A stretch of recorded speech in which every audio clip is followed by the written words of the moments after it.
Let's move into our AFL tips for round 11. So we have a pretty big round this week. The first game of round 11. I have gone Sydney over the Bulldogs. Next up, I've gone Collingwood over Fremantle on Friday night. After that, Saturday afternoon, I've gone Port Adelaide over North Melbourne. Saturday afternoon as well, I've gone Carlton over the Gold Coast Suns. Saturday evening, I've gone Geelong over the Giants. Saturday night on Dreamtime, I have gone Essendon over Richmond.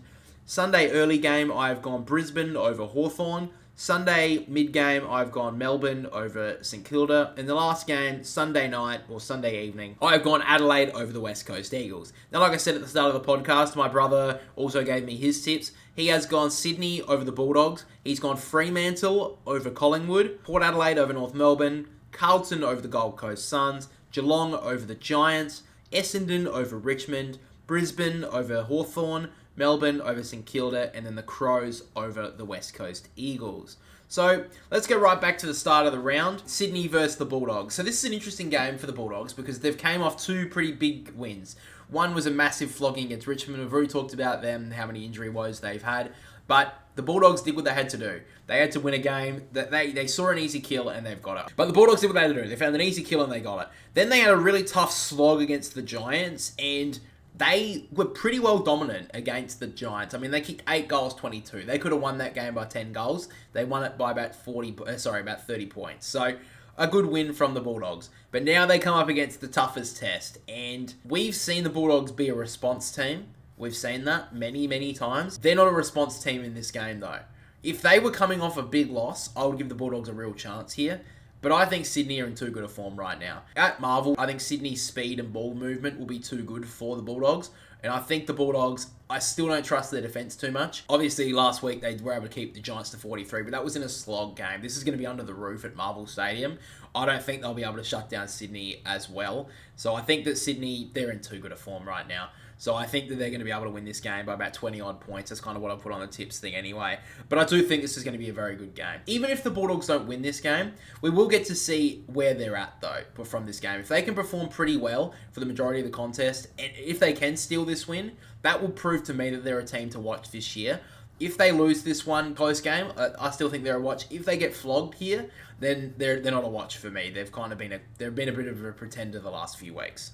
After that, we're going to go to the one tip me and my brother tipped differently. He's gone Fremantle and I have gone Collingwood. The reason why I've gone Collingwood here is because I just think they've hit that rich vein of form where they missed at the start of the season. I think they've really hit that vein of form where it doesn't really matter about the personnel. Just everyone who comes into that team is going to make an impact and going to give something. They did lose Will Hoskin-Elliott, which is going to be a pretty significant loss for them because he's been pretty decent up forward this year, Collingwood. I think he'll be out this week. This is going to be an interesting game because this is at Optus Stadium. Collingwood don't leave Melbourne very often. On my brother's side, the reason why he has picked Fremantle is because they have not lost a game at home all season so far, and he has said that the injuries of Collingwood is why he has gone for Freo in this game. I think that Collingwood, if they can win through the middle of the ground, I feel like Collingwood can score more in this game if they get the ball forward enough. We've seen Fremantle the last couple of weeks butcher the footy in front of goal. If they do that against Collingwood, they are going to get beaten no matter what happens in this game. But I think they can give them a real shake here, Freo. And if they're going to be competing into the 8 this year, this is a big game. And, they probably should be favourites. This is at home. They haven't lost a game at home this year. They're coming up against a team who's, in a similar spot around the ladder. They're just outside the 8. Collingwood are in the 8, but that's the first time they've been in there this year from that win against the Crows. So I think it's a big contest. I think it's going to be one in the middle. I'll be interested to see if Fremantle decide to tag Nick Dacos or if they go to Jordan De Goey. I think that one thing that Freo do have is that they match up on the likes of De Goey pretty nicely. I think Liam Ryan just slots straight onto him. Because Collingwood don't really have that key forward to go to other than maybe Mason Cox. I think Alex Pearce will have a pretty good game on the intercept front. But if Mason Cox can do what he's done for a lot of this year, just bring the ball to ground, that's where I think Collingwood can win this one. And that's why I've kind of gone Collingwood here. I think they're just going to be a little bit too dangerous up forward. And Fremantle right now, I still struggle to believe in their forward line just yet. But I think this is going to be a really good game on Friday night. I'm really glad that this game's like a prime time game. After that, let's get to the Geelong versus GWS game. Down in GMHBA, you would just expect that Geelong would be the favourites here. And, I mean, to an extent, they are.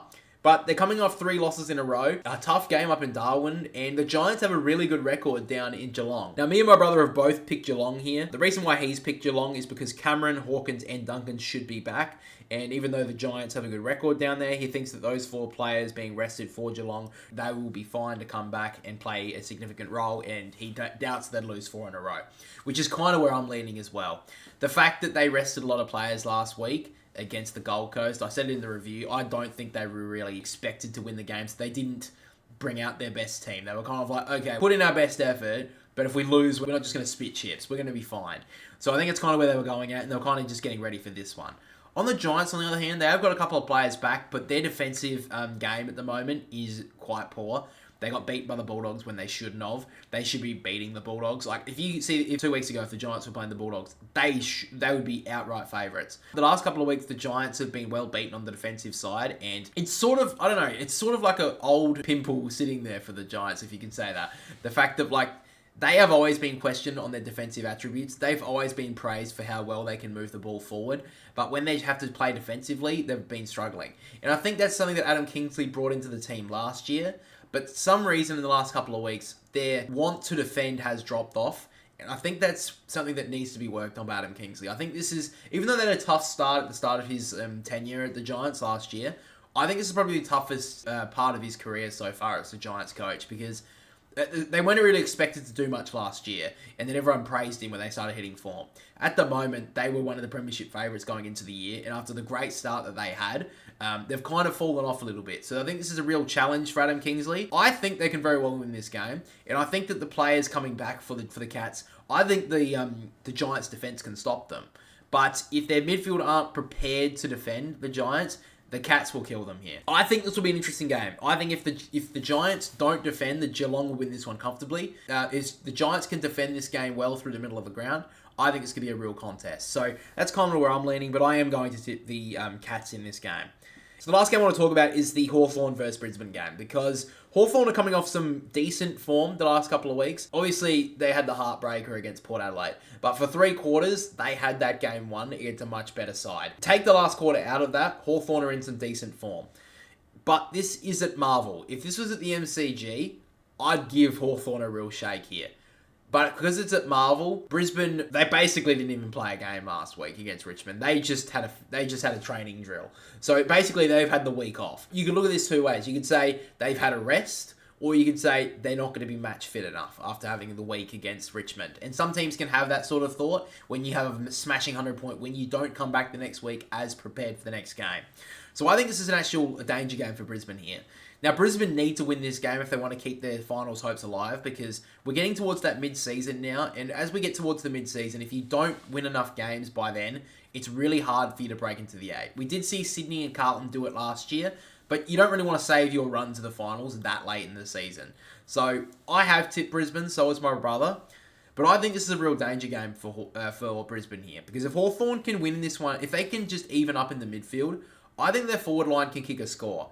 And we saw last week that they brought the pressure in the first 3 quarters, Hawthorn. If they can do that for 4 quarters for Brisbane, if they can just stay even with them, but bring that pressure game, Brisbane have been shown that if they get pressured up pretty decently throughout the season so far, they just capitulate. I think Hawthorn can win this game, but I am going to go Brisbane because I just think they're starting to hit a little bit of form now, the Lions. And I think they've got the quality there that can just win this game. So that's kind of what I'm thinking about there for the Lions. But guys, of course, with the tips being done now, let's look at the tipping comp. Because this week we had a couple of people break away. We had a pretty big week. Most people got 7s and 6s. A couple of people got 5. That wasn't me.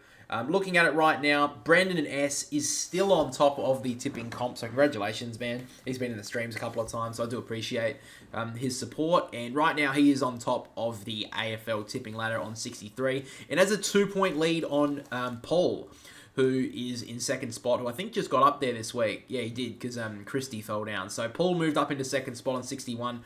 Right there in third is me. I am on 60. I got 6 tips this week. I could have moved into equal second, but I messed up 1 tip. I think that was the Geelong. Yeah, that was the Geelong game. I picked Geelong over the Gold Coast, which was dumb of me.